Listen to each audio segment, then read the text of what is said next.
నిన్న అమిత్ షా గారు రాజ్యసభలో చేసిన వ్యాఖ్యలు చూస్తుంటే దేవుడి పేరు కూడా అంబేద్కర్ లెక్క జవాబు చేస్తే స్వర్గానికి పోతామని చెప్పి ఏదైతే చిన్న చూపు చేసి వ్యాఖ్యలు చేసినారో అమిత్ షా గారు ఈ వ్యాఖ్యలు చేసినందుకు వారు సిగ్గుపడాలి. దళితులను కించపరిచి మాట్లాడడము కరెక్ట్ కాదు. మన దేశంలో 25% దళితులు ఉన్నారని చెప్పి వారు బహుశా మర్చిపోతున్నారు. దళితులందరూ ఏకమై అమిత్ షా గారికి ఒక గుణపాఠం నేర్పియాలని చెప్పి ఈ సందర్భంగా మీరందరూ గుర్తించాలి. మీరు చూస్తున్నారు అమిత్ షా గారు ఎంత గర్వంగా మాట్లాడుతున్నారో. 2 రోజుల క్రితం కాన్స్టిట్యూషన్ అని చెప్పి గొప్పగా మాట్లాడి మళ్ళీ 2 రోజుల తర్వాత అంబేద్కర్ ఏం చేసినాడు, అంబేద్కర్ కాన్స్టిట్యూషన్ మార్చేయాలని చెప్పి చూస్తున్నారు. ఇట్లాంటి సిక్ మెంటాలిటీ, అంటే పర్వర్టెడ్ మెంటాలిటీ, అసలు మతి ఉన్నా లేనా అన్నట్టు మాట్లాడుతున్నారు అమిత్ షా గారు. ఇది మేము తీవ్రంగా ఖండిస్తున్నాము. పొద్దున మేము ఖర్గే గారితో మాట్లాడుతుంటూ కూడా ఖర్గే గారు చెప్పినారు అమిత్ షా గారు రాజీనామా చేయాల్సిందే.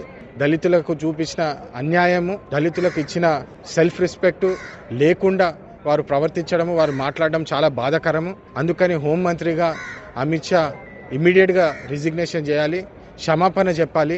ఇంకా వాళ్ళు చేసిన వ్యాఖ్యలు రాజ్యసభ రికార్డ్స్ నుంచి తొలగించాలి తక్షణమే అని చెప్పి ఈరోజు మేము కోరుతున్నాము. దళితులందరూ ఏకమై బీజేపీ పార్టీ ఎట్లయితే ప్రవర్తిస్తుందో, దళితులు ఉన్నా లేనట్టే కాన్స్టిట్యూషన్ రాసిన అంబేద్కర్ గారు ఇంత చదువుకున్న వ్యక్తి, 70 సంవత్సరాలు ముందు చూపుతోటి వారు కాన్స్టిట్యూషన్ దళితుల కోసం ఏదైతే హక్కులు ఇచ్చినారో, దళితుల కోసం ఏదైతే రిజర్వేషన్స్ ఇచ్చినారో వారినే కించపరిచి మాట్లాడినారు. పబ్లిక్లీ వారు ప్రెస్ స్టేట్మెంట్లో కూడా రికార్డ్ అయింది. అది ఇట్లాంటి ఆలోచన ఉన్న వ్యక్తి హోమ్ మినిస్టర్ ఎట్లయితాడు?